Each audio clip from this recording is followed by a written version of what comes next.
చదువుల భారం. ఇది నేటి యువత పాలిట మోయలేని భారంగా, వారి ఆరోగ్యం పాలిట ఒక శాపంగా పరిణమిస్తోంది. ఇంటర్మీడియట్ దాకా కఠినమైన క్రమశిక్షణతో చదువుల సుడిగుండంలో చిక్కుకున్న టీనేజర్లు ఆ తర్వాత డిగ్రీ లేదా ఇంజనీరింగ్కు వచ్చేసరికి స్వేచ్ఛ పొందిన పక్షుల్లా ఒక్కసారిగా చదువుల విషయంలో విపరీతమైన విముఖతను పెంచుకుంటున్నారని మానసిక వైద్యులు విశ్లేషిస్తున్నారు. ఇంజనీరింగ్ చదువుల పట్ల దృష్టి తగ్గిపోతోందని వెల్లడైంది. మొత్తంగా అతి చదువుల భారం యువతలో చదువు పట్ల ఏకంగా విముఖతకే దారితీస్తోందని డాక్టర్లు చెబుతున్నారు. 16 నుంచి 20 సంవత్సరాల వయసు ఉందే, ఇది చాలా యువతకి కీలకమైన వయసు. దీంట్లో ఏం జరుగుతాయంటే వాళ్ళకి మంచి అలవాట్లు అలవరపడతాయి.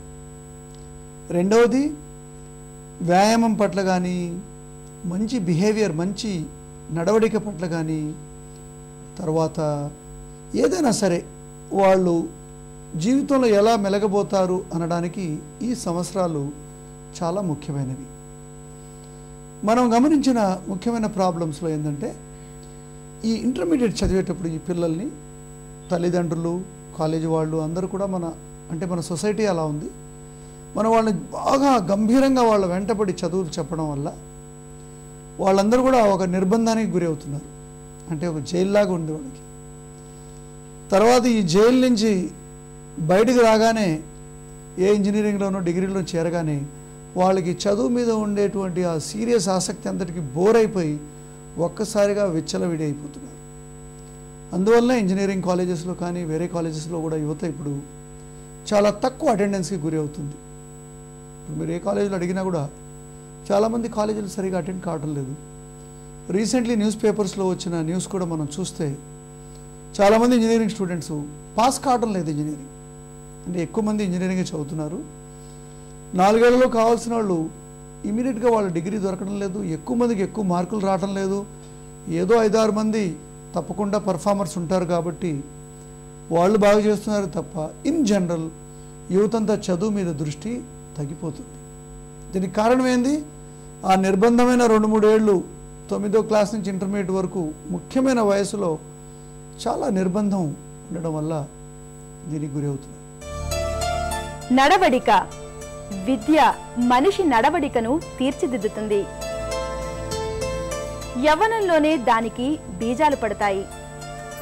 అయితే నేటి ఒత్తిళ్లతో కూడిన చదువులు ఏ కోసానా కూడా విద్యార్థులను మంచి మనుషులుగా తీర్చిదిద్దలేకపోతున్నాయి. ఈ చదువులకు తోడు సమాజంలో నెలకొన్న ప్రతికూల వాతావరణం యువతలో కోపం, అసహనం, ఆందోళన, ఒత్తిళ్లు, డిప్రెషన్ లాంటి అనేక మానసిక ప్రవర్తనాపరమైన సమస్యలను తెచ్చిపెడుతోంది.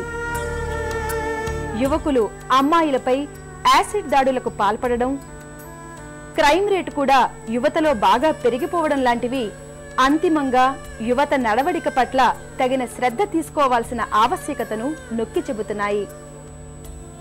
బిహేవియరల్ చేంజెస్ అంటే వాళ్ళ నడవడిక, వాళ్ళ వేరే వాళ్ళతోటి పరస్పర సంబంధాలు, వీటన్నిటిలో కూడా చాలా ప్రాబ్లమ్స్ ఫేస్ చేస్తున్నారు. దీనికి ముఖ్యమైన కారణము వాళ్ళకు సరైన మోతాదులో సమయం లేకపోవడం. ఎగ్జాంపుల్, మేము చిన్నతనంలో ఉన్నప్పుడు కాలేజీ సమయం కాకుండా ఫ్రెండ్స్తో ఆడుకోవడానికి చాలా సమయం ఉండేది. వాళ్ళతోటి బయట తిరగడం, బస్ స్టాండ్లో ఉండడం, ఆటలు ఆడుకోవడం, డ్రామాలు వేయడం, వేషాలు వేయడం, ఇవన్నీ కూడా వీళ్ళకి మంచి ఇంపార్టెంట్ వయసు ఉన్న టైంలో అందుబాటులో లేవు. అంటే బేసికలీ టీనేజ్లో ఆల్మోస్ట్ 16 to 20 years ఈ ఏజ్లో. ఎందుకంటే ఇదే టైంలో అందరికీ కూడా క్రియేటివిటీ అంటే సృజనాత్మకత కూడా పిల్లల్లో బాగా పెరుగుతుంది, ఆల్రెడీ ఉన్న వాళ్ళలో బాగా వికసిస్తుంది. సో ఇటువంటి బిహేవియర్ల గ్రోత్కి వాళ్ళకి ఛాన్స్ ఉండటం లేదు. చూడండి, ఇప్పుడు వాళ్ళకి ఎక్కువ సమస్యలు శరీరపరంగా, ఆహారపరంగా, బిహేవియరల్ పరంగా, ప్లస్ ఫ్యూచర్లో ఏం జరుగుతుందో, ఎటువంటి ఎగ్జామ్స్ రాయాలి, ఎలా చేయాలి అనేటువంటి సబ్కాన్షియస్గా ఉండేటువంటి ఒక గొప్ప ఒత్తిడి అన్నీ కలిసి వాళ్ళ శరీరం మీద, తర్వాత వాళ్ళ నడవడిక మీద, వాళ్ళ ఆలోచన శక్తి మీద చాలా ప్రభావాన్ని కలుగజేస్తాయి. అంటే దీని ప్రభావాలు ఏంటి? అన్నిటికంటే ముఖ్యం, కోపం ఎక్కువగా ఉంది యూత్లో. దీనికి ఎన్నో నిదర్శనాలు ఉన్నాయి మనకు.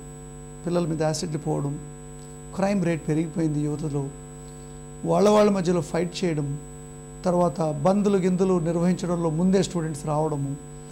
యాజ్ ఇట్ ఈజ్ వాళ్ళ ఆవేశం ఎక్కువగా ఉంటుంది. కానీ ఇప్పటివరకు మనం డిస్కస్ చేసిన ప్రాబ్లం తోటి ఏమవుతుందంటే ఈ ఆవేశం చాలా తీవ్ర స్థాయిలో వెళ్ళి వాళ్ళ ప్రాణానికి ముప్పు కలుగజేస్తుంది.